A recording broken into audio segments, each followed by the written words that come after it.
Morning. You all right? How are you doing this fine morning?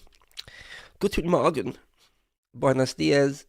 Harry, I'm joined by little Harry, my producer. How are you, Harry? You all right? Hi, yeah, I'm good. Good stuff.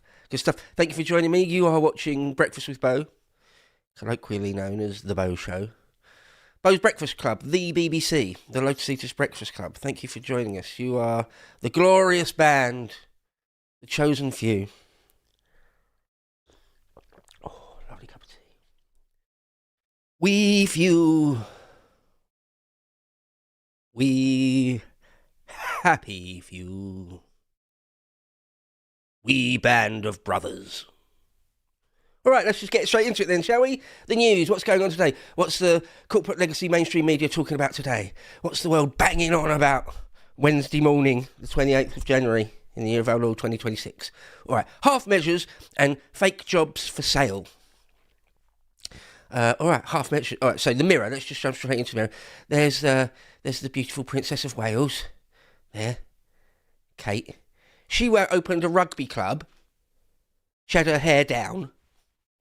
I like to wear my hair down when I can. And it was a bit windy, so she put it in a plait. Like impromptu. Herself. That's all over the front pages today. Important stuff. Important stuff. Okay. Labour's pub rescue. Fallout. Half measures. Cut in business rates and World Cup opening boost. But landlords say it is not enough to save them. Well, yeah, so the government put up business rates, just how much it costs to sort of own a business physically. And then they cut it a bit for a couple of years for pubs. This is the story.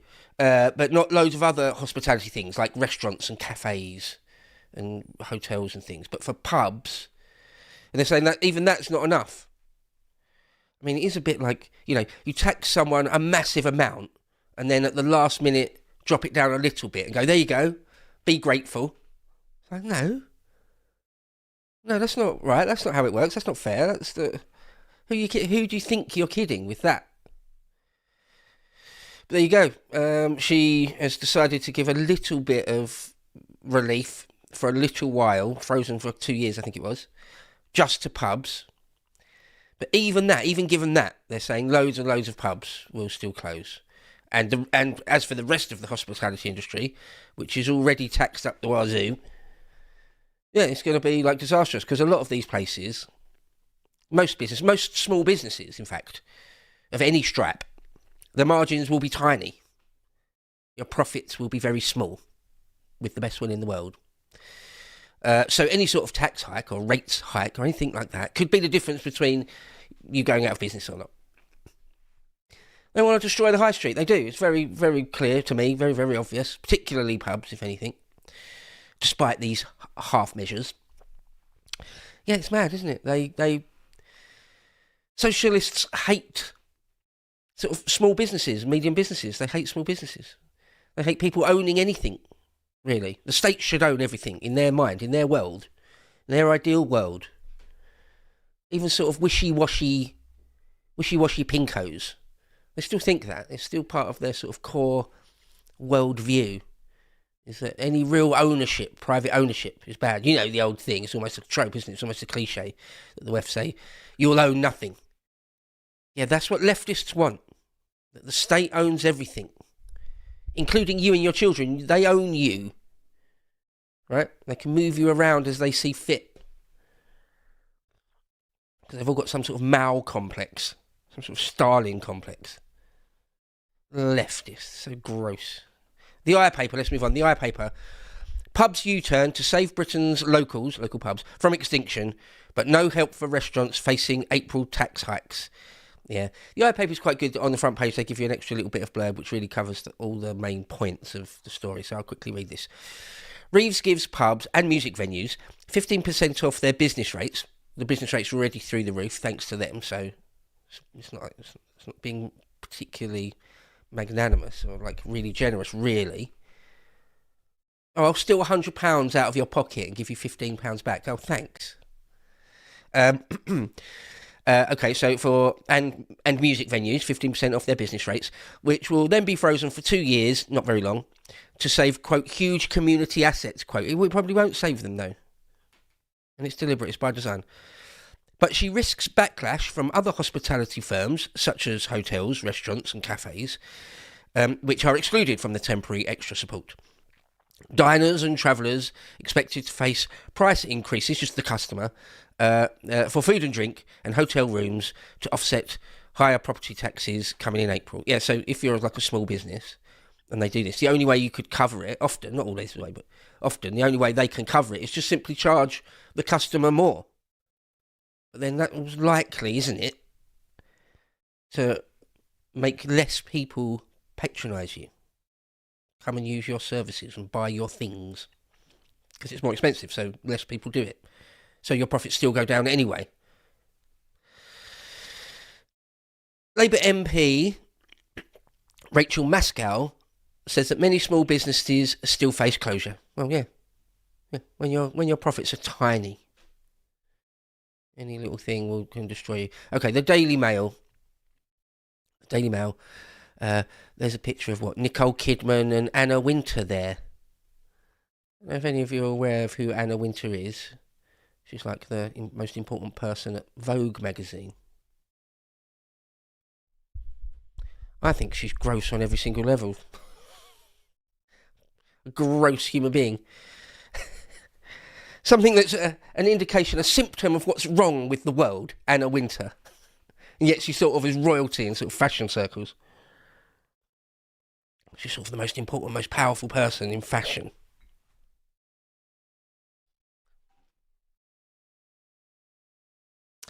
Reeves puts nail in coffin of High Street and sends a junior minister to Commons to reveal betrayal of pubs, hotels and small shops. So yeah, Rachel of Accounts, didn't even have the bottle to turn up to Parliament and tell them herself. She just sent some little minion off to do it instead. That Rachel Reeves, she's mental. I think she's like a bit mental. She's certainly not like a financial wizard, is she? She's not an economist. I don't think she really knows anything. It'd be interesting to see if a true economist, a professor of like political economy, quizzed her about things, sort of 101 stuff, undergrad level economics. I'd love to see that. I wonder how well she would do. I suspect she'd do terribly.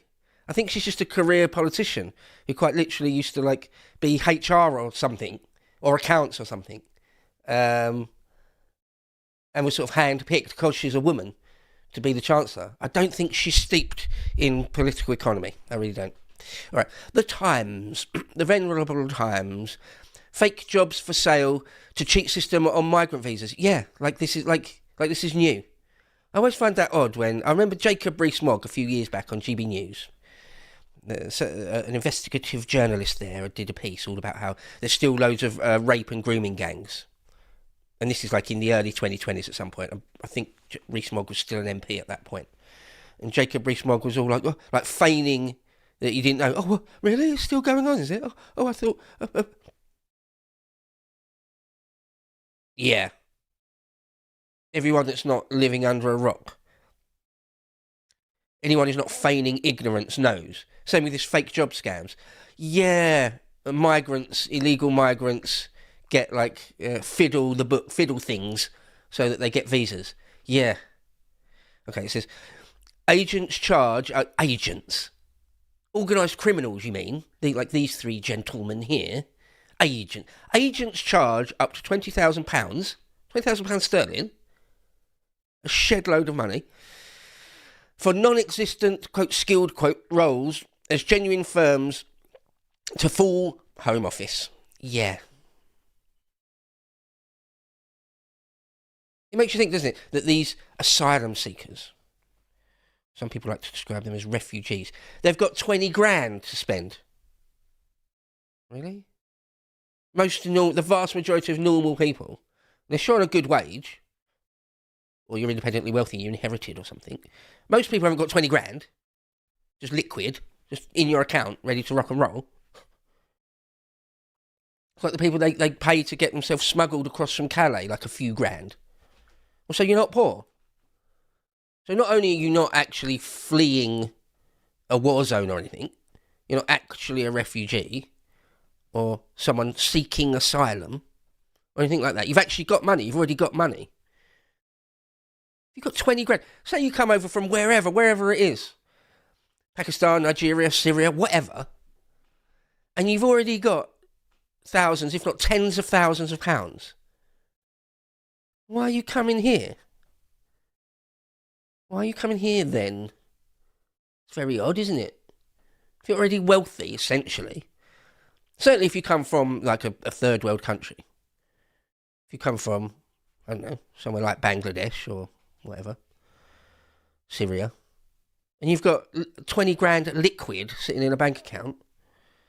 You're actually reasonably wealthy. Why would you come here then? What, to get an Uber job? To work in Sainsbury's, stacking shelves? Oh no, it's because you're actually part of organised crime, isn't it?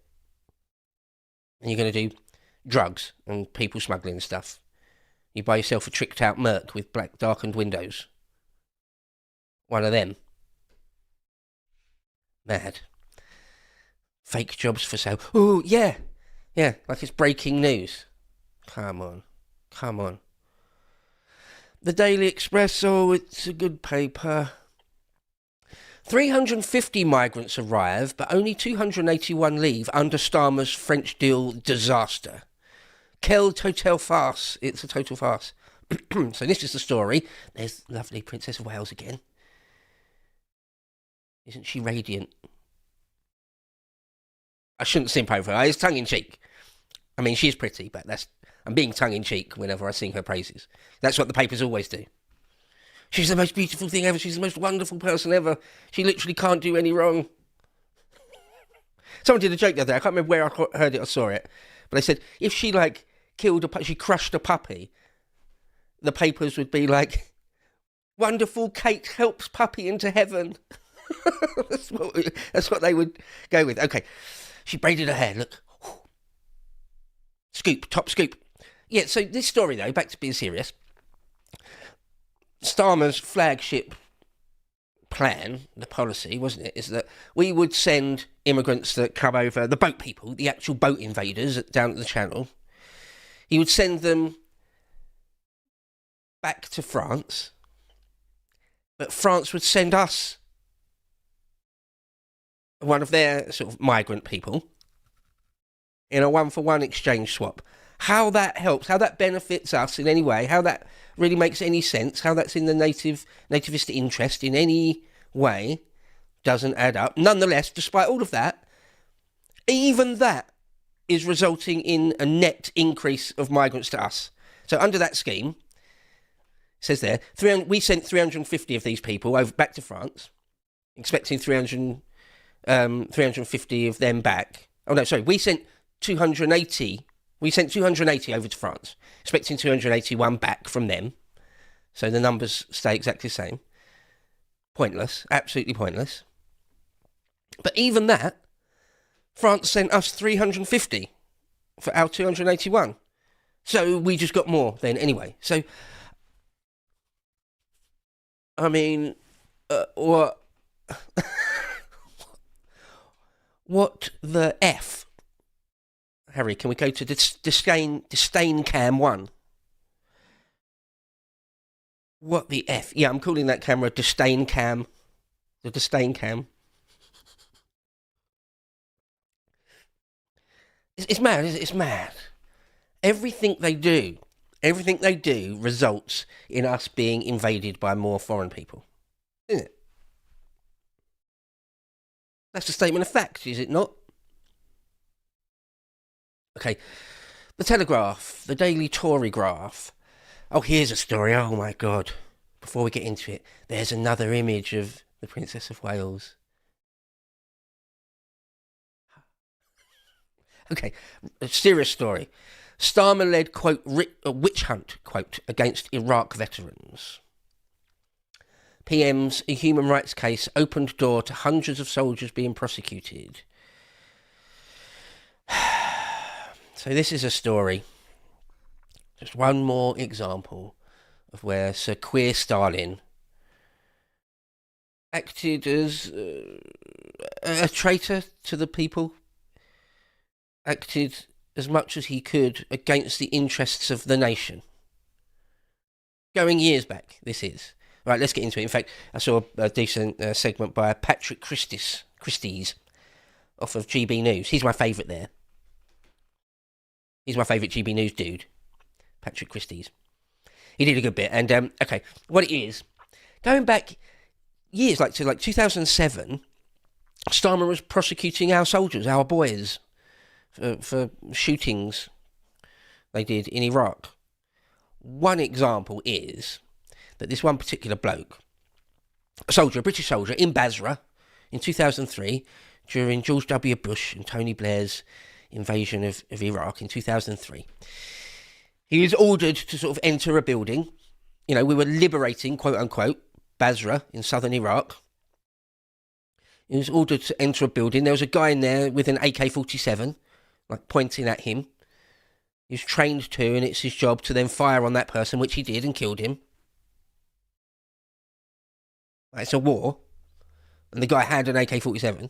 This is just one story, by the way, of many. And then he was put up on trial. There was an investigation, so there usually be an investigation into any sort of shooting, and he was put on. There was like multiple investigations. I think 5 different investigations, 2 of which sort of went to trial, and he was found innocent. It was found that it was like a lawful thing. It was a lawful killing. Okay, twice. But then Keir Starmer opens it up again, starts it up again. The guy, this one particular guy, is then hounded for like 10 years. The next 10 years after that. Eventually exonerated of doing anything wrong. Okay, so that's just one example. But that opened the door, as it says there, opened the door, sets a legal precedent that loads of other people in soldiers in very, very similar situations can be prosecuted. I.e., to put it another way, just completely undermining us and our efforts. And, another detail which is infuriating is that he did it free of charge. No charge. Because there's this thing, he was the head of the CPS, right, the Crown Prosecution Service. Queer Stalin was. And before that, he was just a lawyer, a prosecutor, a senior one, he's had a stellar career. He did things like, went to the European courts and argued in favour of Hizb ut-Tahrir, an Islamist terrorist organisation that previous governments had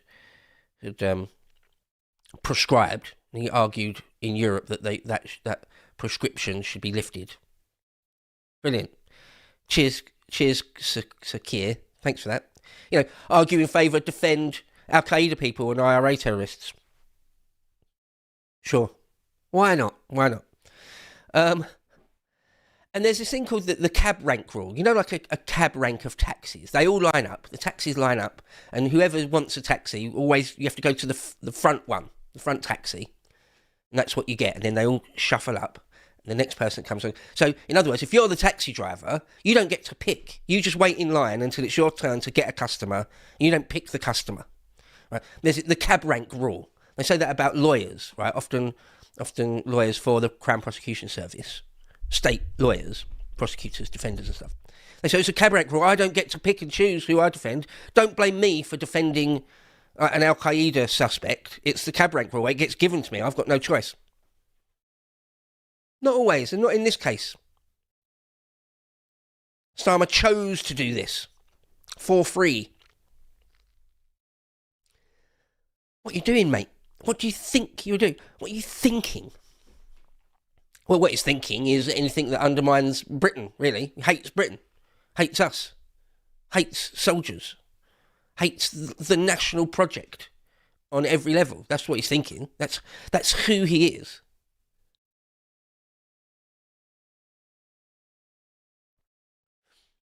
And that was Prime Minister in China making deals with the Chinese. Brilliant. allowing them to have a super embassy and all that stuff. I mean, if it's not clear, like, who Sir Keir Starmer is at this point,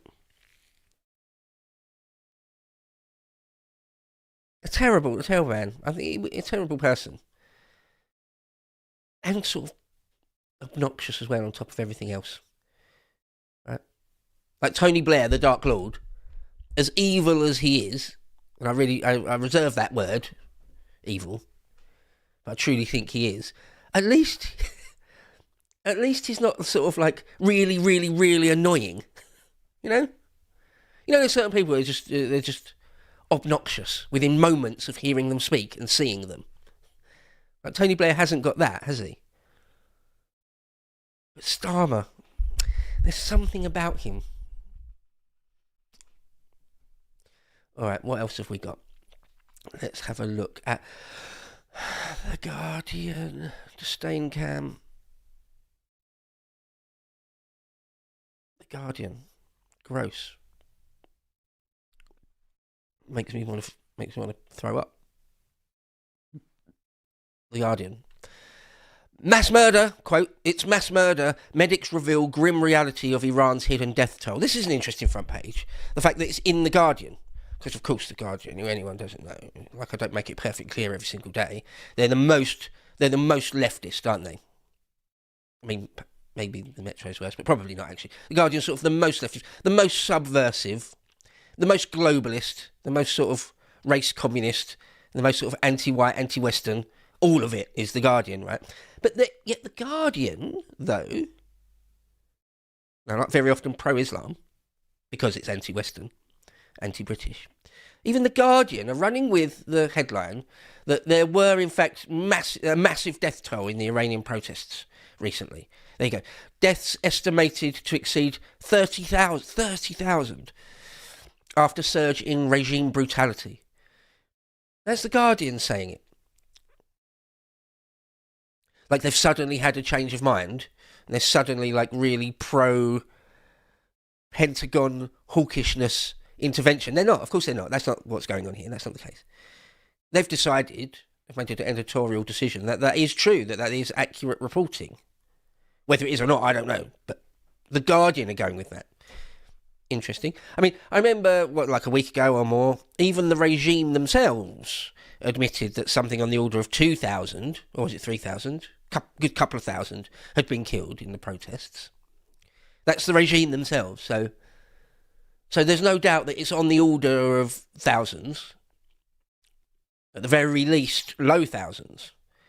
The Guardian, and I've seen it in other places at the moment, today in the news, that it's 30,000. That is, of course, obviously, goes without saying, a giant number, isn't it? I mean, it was what Trump had warned the Ayatollah not to do, wasn't it? You know, Trump and State Department could probably turn a blind eye to a few dozen, even a few hundred. If you're doing thousands, tens of thousands, it's exactly what Trump said, don't do, otherwise we'll get involved. And there is a carrier group heading to the Gulf of Oman. The USS Abraham Lincoln carrier group is steaming its way to the shores just off of Iran as we speak. There you go. There you go. I shouldn't laugh, really. It's a nervous laugh, that one. That was a nervous laugh. I mean, watch this space. Will Trump give Hegseth the nod? Hegseth comes to Trump. We've got 5 plans, sir. One's like carpet bombing. One's dropping the big one on Tehran. And everything's down to like 1 Tomahawk cruise missile in the desert somewhere. We got 15 plans. We've got 15 plans, sir. What are you going to do? Trump languidly casts an eye over them. That one, go. We'll see. Okay. PM realistic on threat ahead of trip to China. Is he? Is he realistic? Or is he just completely their poodle, their puppet? What do you mean, realistic? Isn't it? Government row over plan to cut PE spending. Now, you might think, oh, what does PE stand for? Is that something highfalutin, some big sort of, a shorthand for some big economic set of structures or something? No, it's PE in school, physical education. PE. I don't think Americans call it PE, do they? They call it something else. PT, physical training, maybe? Anyway, in Britain, everyone knows what PE lessons in school. Government wants to cut all of that. That article says that they've got plans.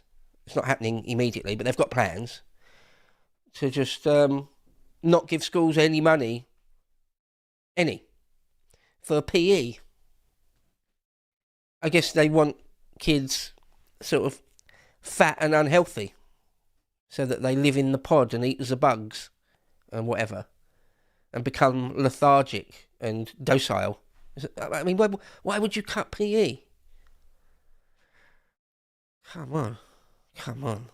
This government. All right, the FT, the Financial Times. Okay. On guard, tensions grip Minneapolis.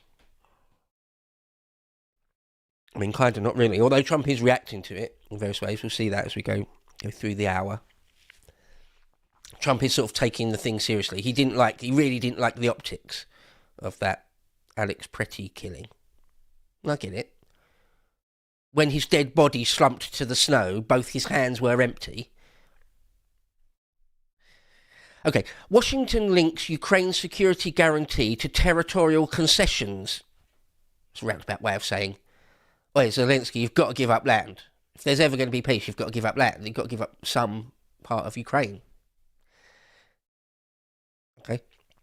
US accused of strong-arming Kiev. Pledges tied to Donbass pullout. Doubt over Trump's commitment. So we had a poll. We try and do a poll daily now, don't we? At least one.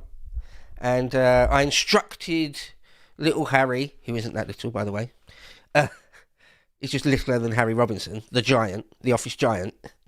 I instructed little Harry to do a poll about Ukraine, what you guys think.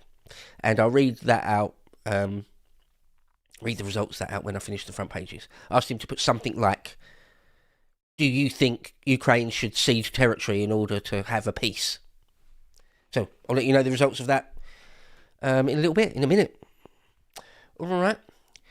Let's see. The Sun. The Sun was particularly sloppy this morning, even for the Sun.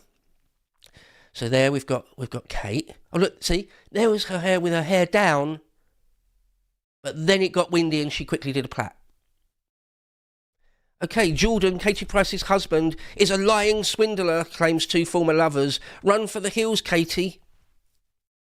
That's the front page.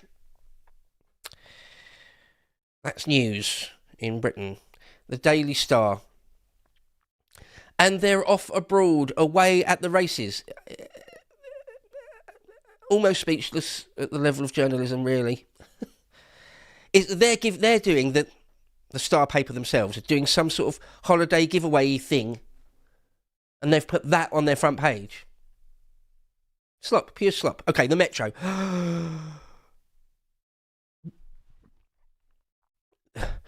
the Metro. Sickening, the Metro. Absolutely revolting. Stomach turning. NHS investigation launched. 6 years of chemo when I only needed 6 months. Again, an individual story. This poor woman who got cancer, it's not like I haven't got sympathy for her individual case. But she needed 6 months worth of chemo and they gave her 6 years worth. Terrible, horrible story. It's not front page news. It's not a national story. So not even front page. Not even like 8th, 10th page. Certainly not the front page. There you go, that's the Metro. One of the worst papers, arguably the worst paper in the land. All right, let's have a look at our poll then. Harry, could you bring that up on my screen for me? So you wrote, should Ukraine cede territory for peace? Boom, 77% of you say yes, which is my feeling. Not that I haven't got sympathy for Ukraine. I've got no sympathy for the Zelensky government, but I've got loads of sympathy for the Ukrainian people, like the individual conscripts and civilians of Ukraine that are killed and maimed in all of this. Got loads of sympathy for them, of course. I'm not a monster. Then there is battlefield reality, isn't there? The battlefield reality that the Red Army, well, that's a bit anachronistic, that's a bit old hat. It's not the Red Army, sorry. The Russian army have got control of like the regions they want to have control of, and don't look like it's possible, even with hundreds of billions of pounds of aid. Doesn't look possible that the Ukrainians can push them out of that. So that's the battlefield reality. How many years has it got to go on? How many need to die? Okay, can you bring that? It's disappeared, Harry. Can you bring it up again? Because I didn't see the other numbers. Like who said not sure. So 77%. Oh, there we go. 77% say yes, Ukraine should cede territory for peace in order to get a peace. 16% said not sure. And only 7% of you said no. I mean, again, pretty much in harmony, essentially, mostly, with my own audience. We agree. It's just being realistic. It's not that... When I've said this before, and I've said this for a long time, actually, that take on the main podcast of the Lotus and stuff, quite often people will say, oh, you're taking money from the Kremlin. Why are you so pro-Russian? Why do you love Putin so much? It's nothing of the sort. It really isn't. I've said a number of times, I think Putin's a murderous, ruthless SOB. I'm just talking about the battlefield reality in the Donbass. I think it was the second summer. I think it was the second summer of this war. And there was meant to be this big push, a big offensive by Ukraine, where they'd already had billions and billions of dollars in aid and loads of hardware. The US and other Western European countries have sent them all sorts of artillery pieces and advisors to help them to use it right, and all sorts of extra surplus tanks and all sorts of stuff. Loads of material and money. And there's going to be this big summer push. Ukraine had got ready for it all through the winter and the spring. There's this big summer offensive. Came to absolutely nothing. It was at that point I was like, you're probably not gonna. That was the time. You're probably not going to be able to push Putin's legions out of the Donbass. Anyway, all right, let's move on. That's 77% of you agree with me. So good. Okay, the websites. Let's have a look at the websites. Right, BBC. They go with weirdo Stalin heads to Beijing with business leaders as UK seeks to reboot China relationship. Yeah, reboot it where we become even more subservient. Yeah. Trump says government will de-escalate in Minnesota following a Pretty shooting. Yeah, so Trump's reaction to it has actually been sort of conciliatory and contrite. It's like he seems to be a little bit upset, even ever so slightly shaken, dare I say. Not exactly shaken. The Donald doesn't really get shaken. But he certainly reacted to it. You know, come out and said a number of times, a number of different ways, like that's not good. That's not what I intended. I don't want to see that. You know? I mean, some people, like people with Trump derangement syndrome and people on the left and Democrats and all that, they're saying, this is the end of Trump, this undermines Trump for all time, he'll be this is the stain he'll be remembered for in history, da-da-da-da-da. No, I don't think so, nothing like that. That's unrealistic, but it's not nothing. Even though it's an individual shooting, politically, it's not nothing, and Trump is reacting to it. You know, when he got rid of that Greg Bovino, and he sent Big Tom Homan down there to sort of troubleshoot, put fires out.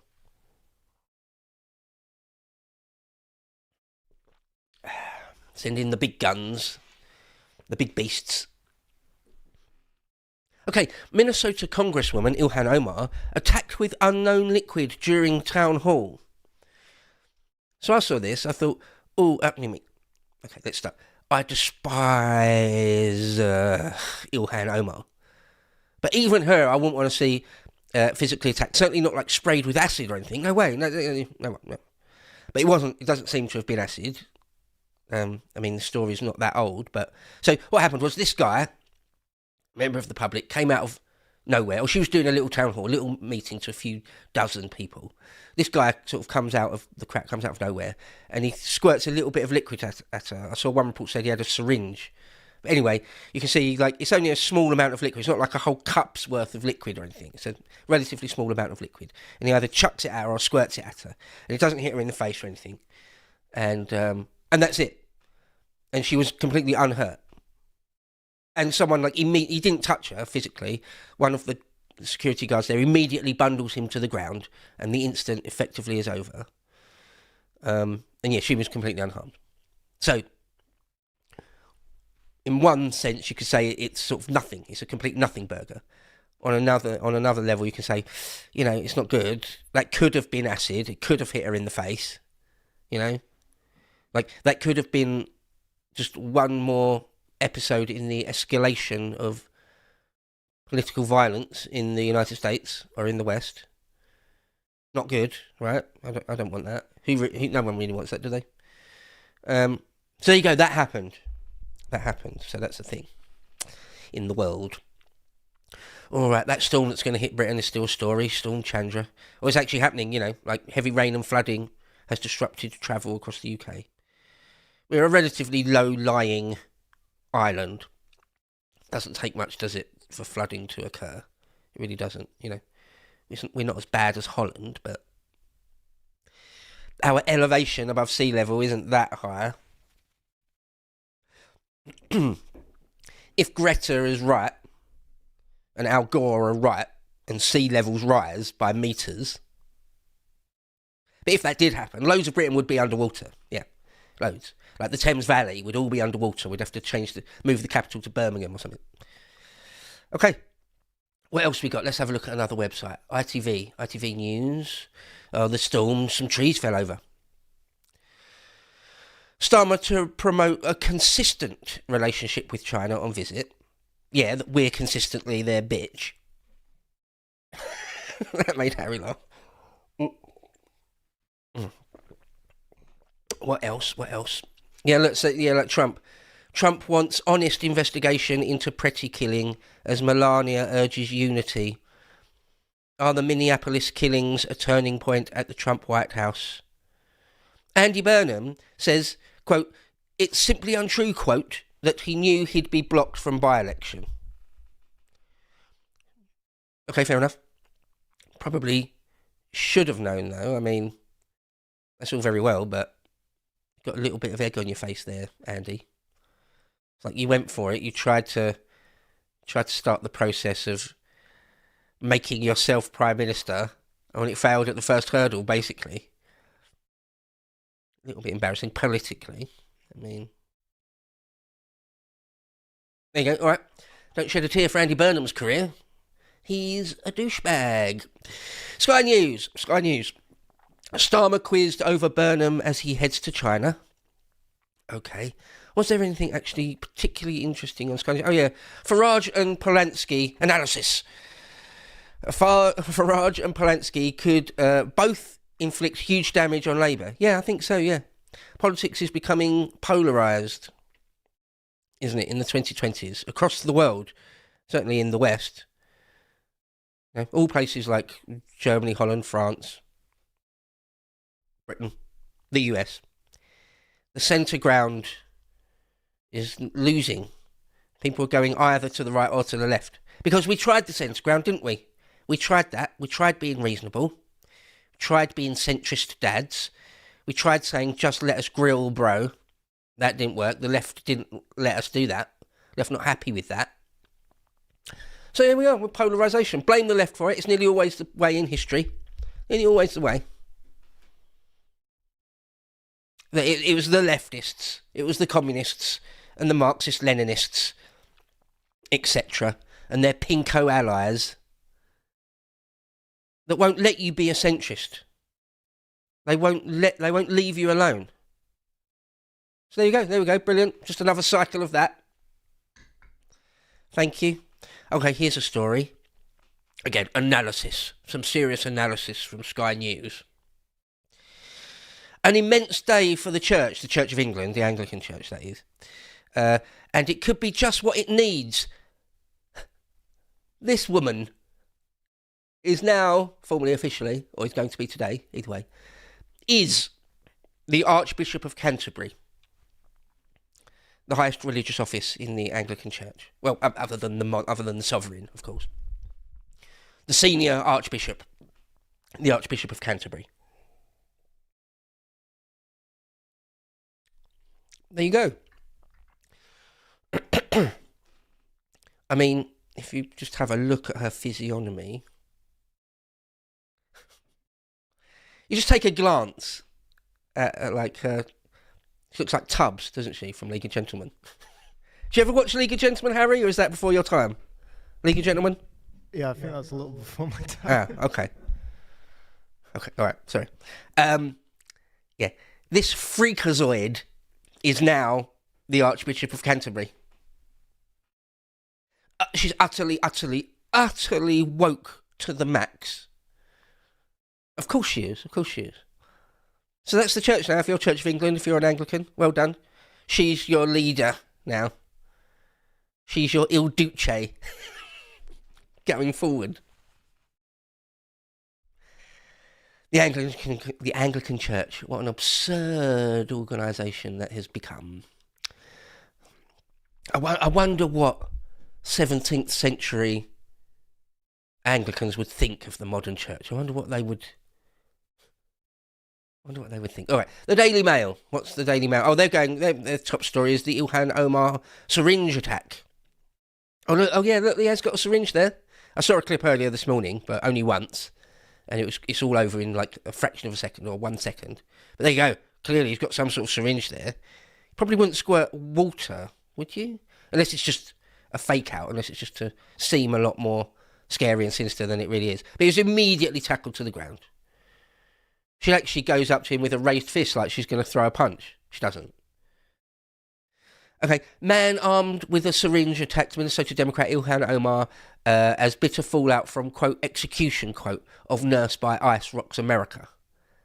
I wonder what his angle is, because it's not clear yet. I haven't seen any reports of exactly what he is. Whether he's...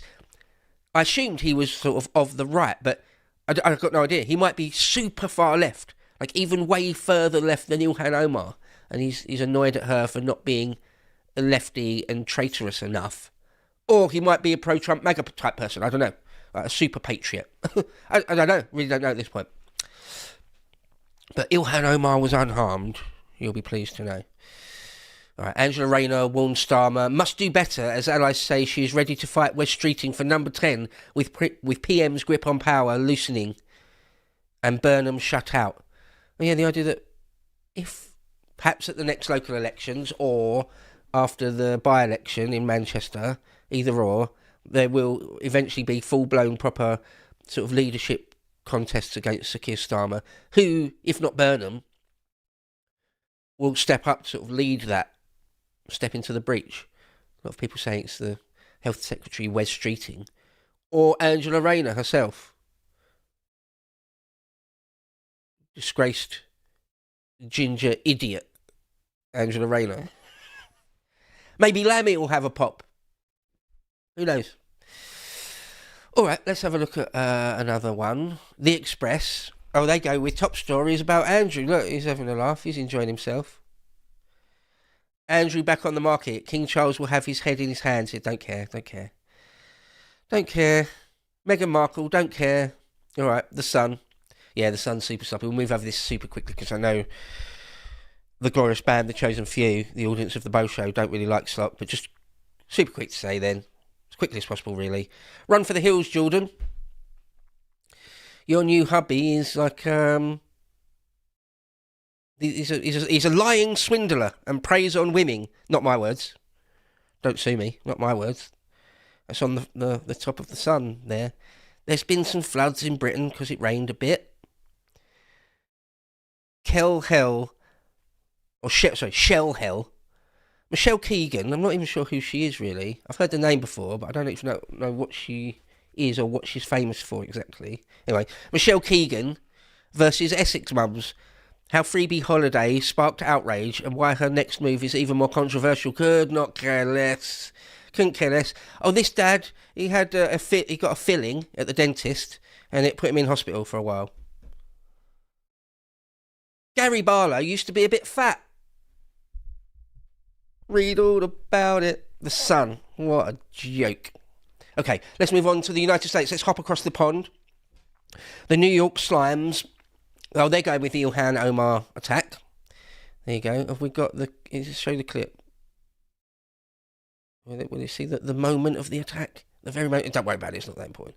It's not spectacular in any way. They're going with all sorts of Minneapolis stories, as you can well imagine. The Washington Post. I had a quick look at the Washington Post this morning before the show started. Nothing. There's nothing there. There really isn't. Of like any real note. Like, for example, one of their top stories is a rude exchange with staff ruined my favourite hostel, says one opinion piece writer. Let's just move over to Australia. How good. Oh, yeah? Australians fed up with immigration levels, Sky News poll reveals. Yeah, I bet they are. Yeah. Because they're further down the road than a lot of other places. Absolutely flooded by enemies. Foreign enemies that mean to destroy the fabric of Australian society. Voters across the political spectrum have expressed a desire for major immigration cuts, with big reductions preferred even among left-wing voters and non-English speaking households. So everyone, even like second-generation immigrants or whatever, or even first-generation, even lefties, even champagne socialist types are like, yeah, but it's crazy though. It's all very well to virtue signal about how nice and good we are, but it's crazy. It's absolutely ridiculous. You've changed Australia so profoundly. We're so much less safe, apart from anything else. That's what our enemies always say. Oh, you just hate brown people. You just can't stand to be around, near, or see people with brown skin. It's a bit more than that, right? It's that the very fabric of your society has been ruined. You don't live in a high trust, low crime society anymore, when not that long ago you did. 5, 10, 15 years ago you did, and now you don't. That's the real issue. That you can't let women in your family go out after dark on their own. Because you can't guarantee they won't be the victim of a sexual assault or whatever. Am I making that up? Is that crazy? Is that a far-right fantasy? You know I'm telling the truth about that. Okay, ABC retracts wild ICE agent, quote, murder, quote, claim by Star reporter Laura Tingle. Don't know who Laura Tingle is, don't care.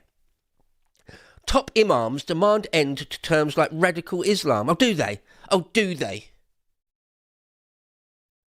Yeah, I bet they do. Do you remember one of the things that opened my eyes about Islam, and this is going back years and years now, is there was, I already knew this, but it really sort of drove it home to me.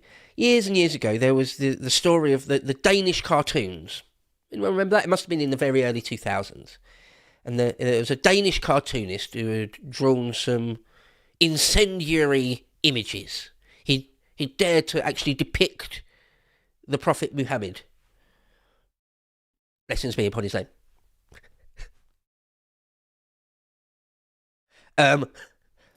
He done some drawings. I think maybe did he draw a bomb? He drew a picture with Muhammad whose hat was a bomb or something. I can't even remember. Anyway, there's loads of protests all across like the Muslim world and things, and in Europe about it. They were so outraged. And then anyway, after it all died down and when it was happening, imams would come out and be given time on TV, and the imams would come out and say, "Okay, this is what it is. It's happened."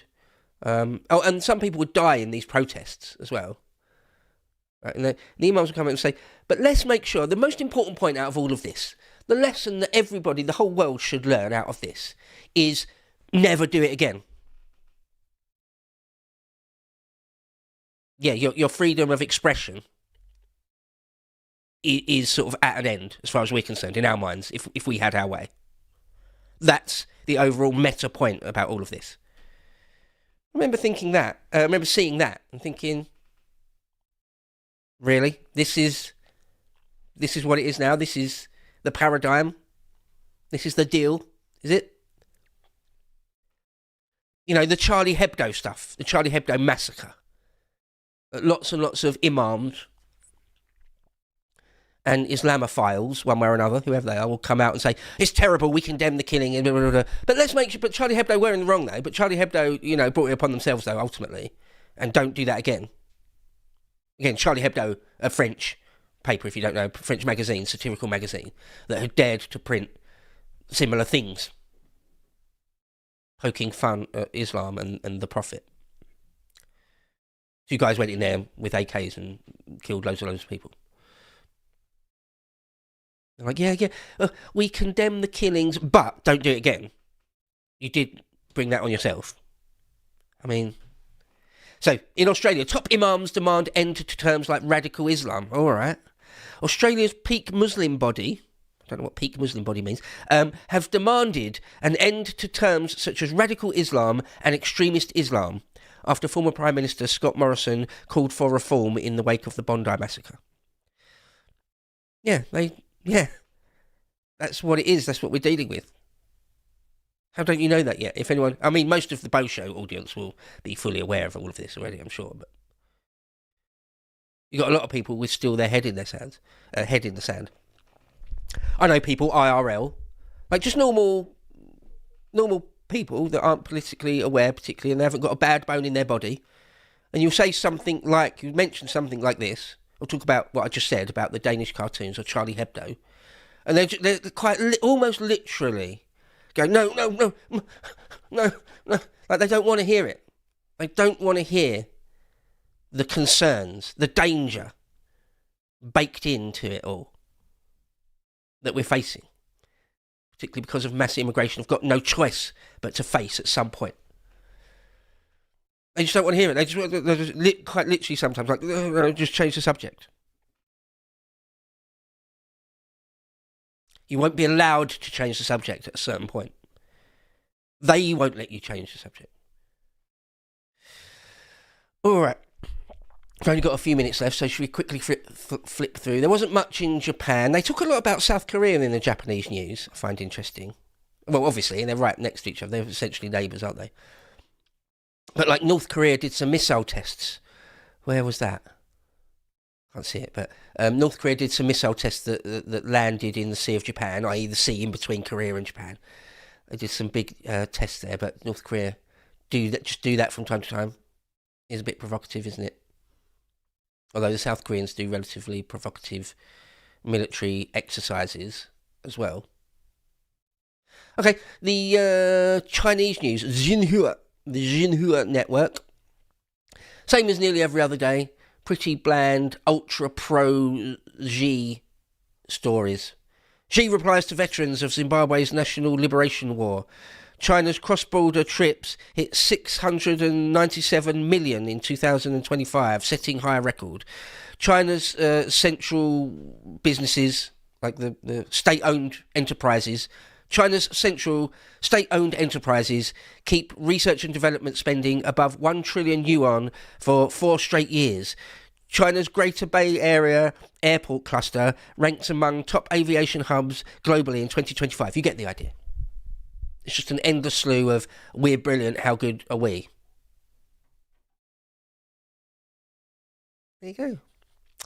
China, that Starmer sees no real difference between the United States and China. It will treat them equally. They should be equal partners with us. All right, the Ruskies, what the Russians saying. Zelensky wants to disrupt peace talks with terrorist attacks against civilians, says a diplomat. Yeah, it's interesting, isn't it? Who is really holding up peace in the Ukraine? Who's really like the party that's refusing to sit down and sign something? Both sides say it's the other side, right? I think for a lot of the last year or more, I might be wrong about this, by the way, but for the last year or more, I think it has been the Russian side saying, no, there's no need for us to stop. It's not in our interest to stop at this point. We're winning. We're going to achieve all our war goals. And until that's happened, no, we're not going to sit down. I think that's been the case. Now, right now, though, I think it's maybe 50-50. It may even be the Ukrainians that are sort of stalling. I mean, that news story, but it is a Russian news story, of course, so take that with a giant tablespoon of salt. But I think both sides at various points during this conflict have been reluctant to come to the peace table because, of course, it takes two to tango, right? So I really just hope that it can be ended as soon as possible because not just Ukrainian soldiers and civilians, but Russian soldiers and civilians as well. Because according to Trump, anyway, according to lots of reports, it's a very bloody conflict. In the ballpark of tens of thousands die every month in that conflict. So it's one of those conflicts that every day it goes on. Every day, every hour almost that it goes on, people are dying that needn't die. So, well, 77% of you at least agree with me that they should get round a table and hash something out. Whether that will actually stop the killing on the ground. Because that part of eastern Ukraine has been a conflict zone, even long before the actual war itself formally kicked off. So, all right, what else have we got? 5 killed in fire in Russia's Siberian region. There's a big fire out in Siberia. Trump says major US military force is approaching Iran.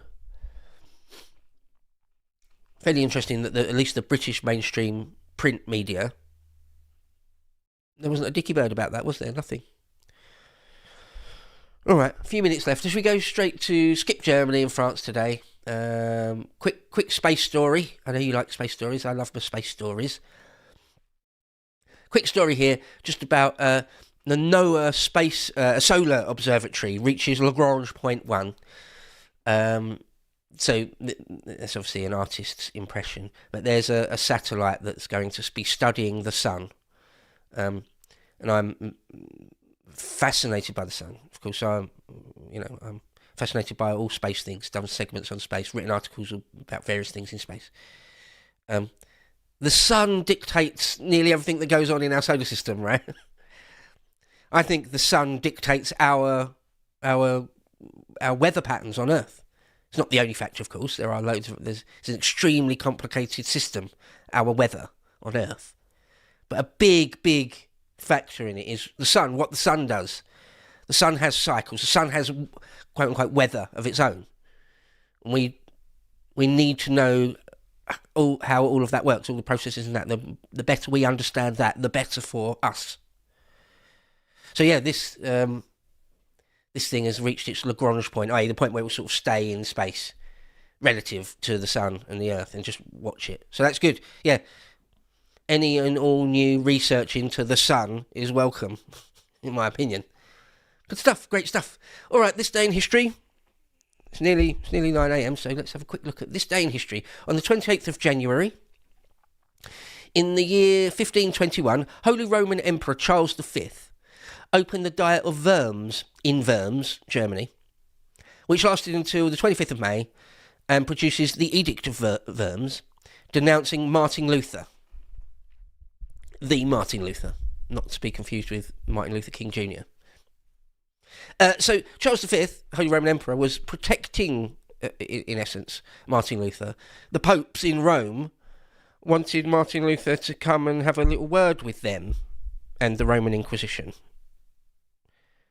from which he would almost certainly not emerge. And various magnates and the powers that be in Germany, or what became Germany, it wasn't Germany yet. In the 16th century, there is no Germany as such. There's a Holy Roman Empire, and Charles V had been protecting Martin Luther, and eventually a lot of pressure from all different angles was saying you need to do something about him, get him. Well, the whole Catholic world was saying get him, do him, hand him over, etc., etc., etc. And in the end, there's a whole Diet of Worms. I won't get into it. It's such a long story. Fascinating story. If anyone who's interested really in European history, medieval European history, look into the life and career of Martin Luther and that whole age. Fascinating stuff. We still live in the repercussions and ripples from from all of that, really. And anyway, Charles V denounces Martin Luther. But Martin Luther never is actually turned over to Rome. Martin Luther ends his days peacefully of natural causes. He's never sort of taken to a dungeon and questioned by the Catholic authorities. There you go. Okay. In 1807, London's Pall Mall becomes the first street lit by gaslight. Yeah, Britain's sort of the first in loads and loads and loads and loads of things. Yeah. I know it might sound really, really dull, and I suppose to a lot of people it is, but the history of lighting, gaslighting, arc lights, the light bulb, all of that's interesting to me. I find it's interesting. How we go from a world of darkness before there's any artificial light other than a candle, other than just a bonfire. How we go from that to Edison's light bulb, that you can commercially mass-produce light bulbs that last for a while. The story of that, the process of that, I find interesting. A lot of people do. Okay. In 1813, Jane Austen's Pride and Prejudice is published by Thomas Egerton in the United Kingdom. I'm not a big fan of Jane Austen and the Pride and Prejudice story. I don't know why. I do like 19th century literature, right? But I don't know why. I've never really... doesn't appeal to me, really. I suppose it is a story, ultimately, of, like, a woman getting married.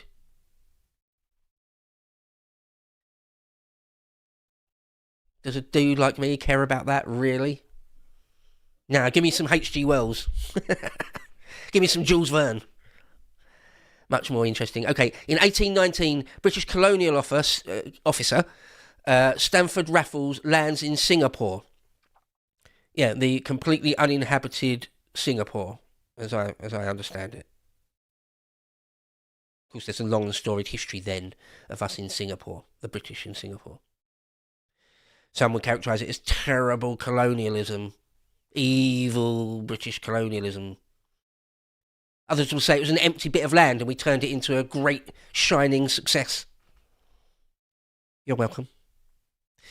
In 1933, the name Pakistan is coined by Chowdhury Rahat Ali and gradually accepted by Muslims in the Indian subcontinent who use it to push for a separate Muslim homeland in South Asia, which they then get in, like, the late 40s or whatever it is. Yeah.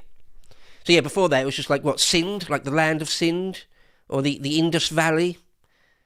Yeah, the word Pakistan isn't that old. There you go, for your information. In 1986, the Space Shuttle Challenger... That sounded like a sarcastic... It wasn't, it was real. The Space Shuttle Challenger explodes 73 seconds after liftoff from Cape Canaveral, killing all 7 crew members, including Krista McAuliffe, who was to be the first teacher in space. Yeah, terrible space disaster. Up there with sort of Apollo 1. Anyone who doesn't know, Harry, you're a young and you're a Zoomer, you might not know. NASA was going to put a normal person, a civilian, in space. It was like this big competition, and finally this teacher, Krista McAuliffe, was picked to go on the shuttle and go up to the International Space Station, or was it just Skylab or Mir or something? She was going to go up into space. And it blew up. Shortly after liftoff, just completely blew up. All her friends and family, her mum and dad are standing there watching. All right, very sad. The Space Shuttle Challenger. Okay, let's do some super chats, or all the super chats. What have we got? Let's have a look here. We've got a Rumble rant for $10.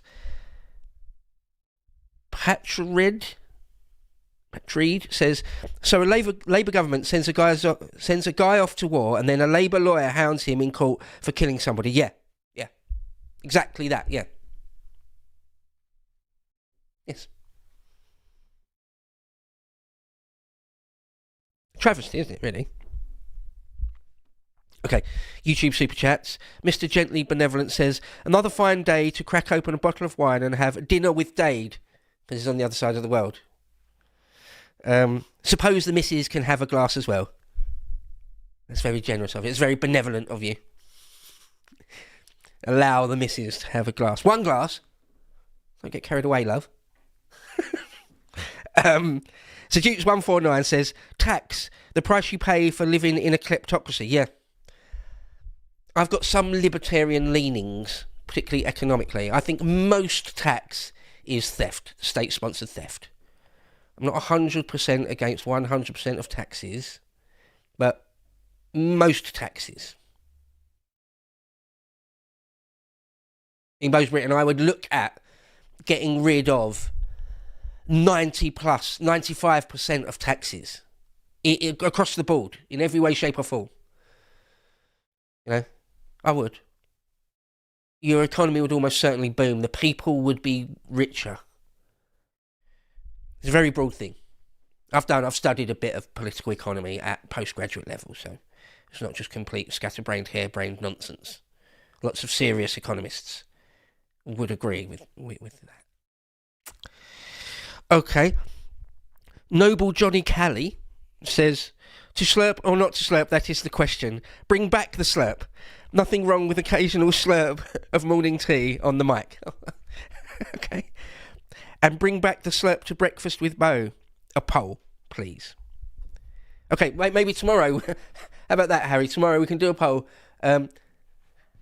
How disgusted are you by audible slurps or something like that? Do you want me to slurp into the mic? Surely most people wouldn't want that. But I appreciate that anyway. That's funny. That's funny to me. Yeah, lean into the slurp. Be who you are. Keep it real. Fortean Barber says, this is a local church. This is a local church for local people. You won't get that, Harry. That is a reference to the League of Gentlemen, which you said was before your time. But yeah, the new Archbishop of Canterbury looks like Tubbs from the League of Gentlemen. And she used to run a local shop for local people, and that's how she'd say it. A local shop for local people. You're saying it's a local church for local people. Very funny. League of Gentlemen is great. If you haven't seen it, never heard of it, check it out. Find it on it's hilarious. They wouldn't make anything like that anymore. It's really un-PC and even sinister. It's a comedy, a sketch show. Check it out. All right. They didn't pay me to say that, by the way. Okay. Global Church History says, Fisher's true history of the American Revolution is thorough, Brit-friendly, loyalist inclusive, and free on archive. Might be fun to cover. Yeah. Okay. Interesting. I've done a fair bit of content on the American Revolution. It was the history of the American Revolution, yeah. On both on my own channel, History Bro, and on my history-themed show Behind the Paywall on Lotus Eaters, Epochs, Beau Day's Epochs. I've talked all about the American Revolution a couple of different times. In conversation with Benjamin Boyce, the great Benjamin Boyce. Did long-form stuff about the war, about Jefferson, about Alexander Hamilton, various stuff. A few hours worth of content of me talking about the American Revolutionary War, or the War of Independence. If you're interested in that, if you want to hear hours of me talking about that, that's out there. It's possible to get your hands on that. Okay, and finally, the Field Marshal Dawn Browning doesn't say anything and just gives $5 Australian bucks. Thank you very much, Dawn. Okay, that's the show. It is now 8 minutes past 9 in the AM, Greenwich Mean Time, on Wednesday, the 28th of January in the year of our Lord 2026. You have been watching The Beau Show, Breakfast with Beau. You are the glorious band, the chosen few. Thank you for tuning in. Without you, it isn't really a thing, is it? So try and make the best of the day ahead, if you can. I know it's not always possible. But carpe diem, seize the day, if you can. And until tomorrow morning then, take care.